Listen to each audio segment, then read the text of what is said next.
बिस्मिल्लाहिर्रहमानिर्रहीम। अस्सलामु अलैकुम वरहमतुल्लाहि वबरकातुहू। जी तो स्टूडेंट्स, हमारे लेक्चर नंबर 47 है और इस लेक्चर में हम डिस्कस करने जा रहे हैं मल्टीपल चॉइस क्वेश्चंस को। तो चलिए बुक की जानिब बढ़ते हैं।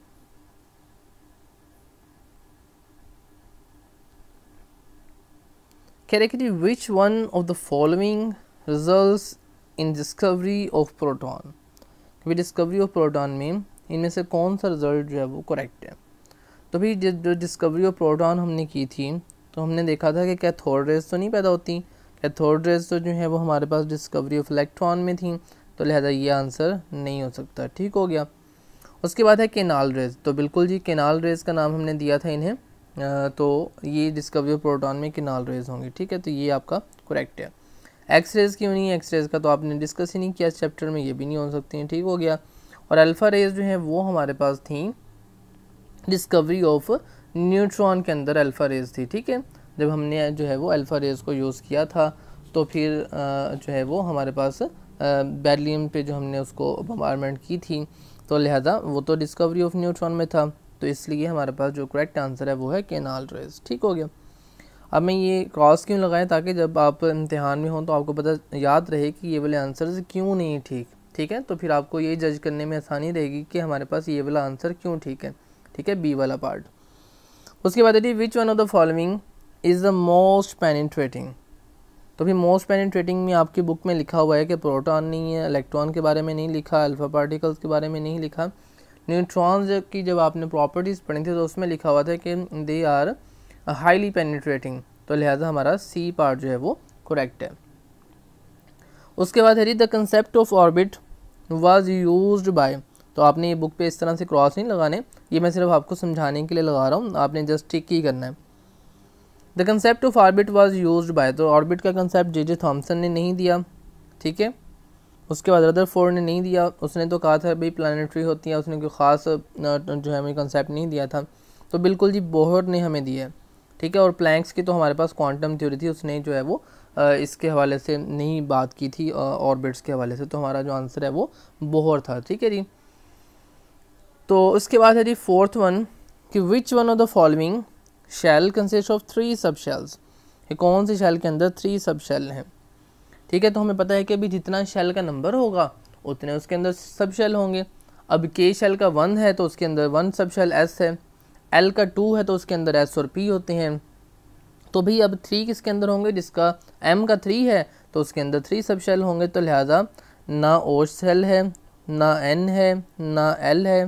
क्यों भी एल क्यों नहीं है, क्योंकि हमारे पास एल के अंदर तो एल का जो है वो नंबर कितना आता है, के के बाद एल का नंबर दूसरा आता है ना, के का पहला एल का दूसरा नंबर, तो लिहाजा एल के अंदर तो 2 सब शेल होंगे एस और पी, तो लिहाजा एल के बाद क्या आता है एम, तो एम का तीसरा नंबर आ गया। ठीक है ना, के से हमने गिनती शुरू की हुई है शेल्स की, तो एम सब शेल के अंदर एम शेल जो है इसका 3 है तो इसके अंदर 3 सब शेल्स होंगे एस पी और डी, तो आपका ये डी पार्ट जो है वो करेक्ट है कि एम शेल जो है वो आपका होगा। उसके बाद है भी which radio isotope is use for the diagnosis of tumour in the body. तो भाई कोबाल्ट 60 तो कैंसर के लिए यूज़ होता है, ये तो नहीं होगा।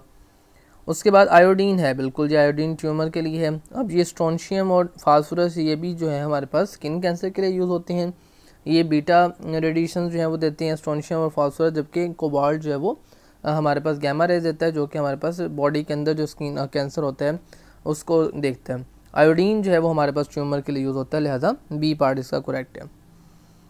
उसके बाद है जी कि when uranium 235 breaks up it produce, तो भी इलेक्ट्रॉन तो प्रोड्यूस नहीं करता, 2 न्यूक्लियस प्रोड्यूस करते हैं और न्यूट्रॉन प्रोड्यूस करते हैं, तो लिहाजा न्यूट्रॉन हमारा आंसर करेक्ट है। प्रोटॉन वाला भी गलत है और नथिंग वाला भी गलत है। उसके बाद है जी 7 कि the P sub shell has, कि पी सब शेल के अंदर होते हैं 1 ऑर्बिटल, 2 ऑर्बिटल, 3 ऑर्बिटल, 4 ऑर्बिटल। तो भाई आपको तो बुक के अंदर हमने देखें सारा चैप्टर पढ़ा, कहीं भी ऑर्बिटल हमने पढ़े ही नहीं है, तो ये पता नहीं कहाँ से इन्होंने लिख दिया है क्वेश्चन। खैर लिख भी दिया है तो अब हम कर लेते हैं। तो भाई देखें हमारे पास ऑर्बिटल क्या होता है, पहले हमें ऑर्बिटल का बताना चाहिए। बेसिकली ये मैथमेटिकल एक फंक्शन होता है जो कि डिस्क्राइब करता है हमारे पास उसकी लोकेशन को इलेक्ट्रॉन की और उसकी वेव मोशन के बारे में डिस्कस करता है। ठीक है, तो भाई आपने बस ये याद रखना है कि एस के अंदर 1 ऑर्बिटल होता है और पी के अंदर जो है वो 3 ऑर्बिटल होते हैं, और इसका फार्मूला जो होता है वैसे वो होता है 2l+1। लेकिन खैर अभी आपने बस ये याद कर लेना है कि जनाब इसके अंदर ना 1 है, 1 तो एस के अंदर होता है, 2 भी नहीं है, ठीक है। ये ना याद कर लेना कि P2 है और 2 होंगे इसके अंदर, नहीं नहीं, इसमें वो वाली थ्योरी नहीं लगेगी, ठीक है। तो बस आपने याद रखना है कि P सब शेल के अंदर 3 ऑर्बिटल्स हैं। ओके हो गया। उसके बाद है जी deuterium is use to make. तो भाई ड्यूट्रियम जो है वो हैवी वाटर होता है, इसके अंदर हमारे पास एक न्यूट्रॉन होता है और एक प्रोटॉन होता है।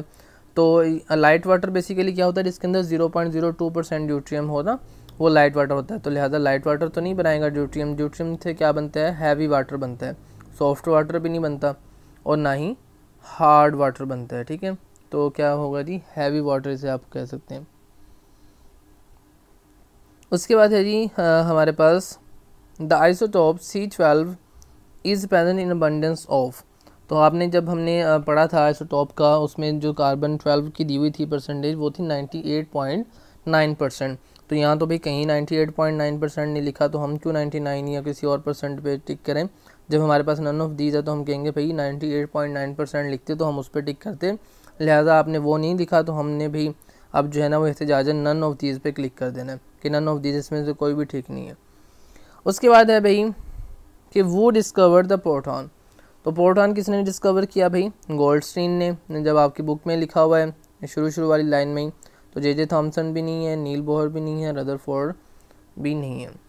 तो ये था जी आज का हमारा टॉपिक, जिसके अंदर हमने मल्टीपल चॉइसेस को बड़े अच्छे अंदाज से किया है। उम्मीद है कि आपको जो है वो अब फटाफट से ये सारी की सारी तैयार हो गई हैं। तो आपने मज़ीद इनको अच्छे से तैयार करना है। और अब तक के लिए इतना ही, मिलते हैं नेक्स्ट लेक्चर में, हम जो है वो शॉर्ट क्वेश्चन डिस्कस करेंगे।